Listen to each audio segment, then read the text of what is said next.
কি হবে যদি ডাইনোসর যুগের মতো এক বিশাল অ্যাস্টেরয়েড এখন পৃথিবীতে পড়ে, যেই অ্যাস্টেরয়েডটি ডাইনোসরের যুগকে পুরোপুরি ধ্বংস করে দিয়েছিল। এই অ্যাস্টেরয়েডটি পৃথিবীর বায়ুমণ্ডলে প্রবেশ করা মাত্রই এর গতি ১০০ গুণ হয়ে যাবে এবং একটা আগুনের গোলা আকারে ১০০০টি পরমাণু বোমার মতো শক্তিশালী হয়ে পৃথিবীর পৃষ্ঠে আঘাত হানবে।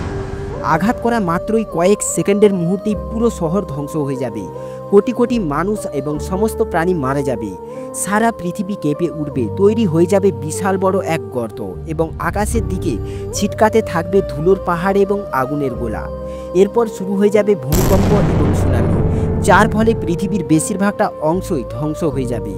সূর্যের আলো আটকে যাবে ধুলোর কারণে, একটা মোটা ধুলোর আস্ত আবরণের মেঘ সৃষ্টি হবে, যেটা পৃথিবীকে ডুবে দিবে অন্ধকারে এবং এটা চলতেই রইবে মাসের পর মাস, বছরের পর বছর ধরে। শস্য ফলবে না, খাবার সংকট হবে, কোটি কোটি মানুষ বিপন্ন হবে, প্রাণীজগৎ ধ্বংস হবে, অনেক প্রজাতি বিলুপ্ত হবে চিরতরে। মানুষ হয়তো বাঁচবে, কিন্তু বাঁচতে হবে মাটির নিচে এবং মহাকাশে। এটা শুধু কল্পনা নয়, এমন ঘটনা আবারও ঘটতে পারে। তুমি প্রস্তুত তো?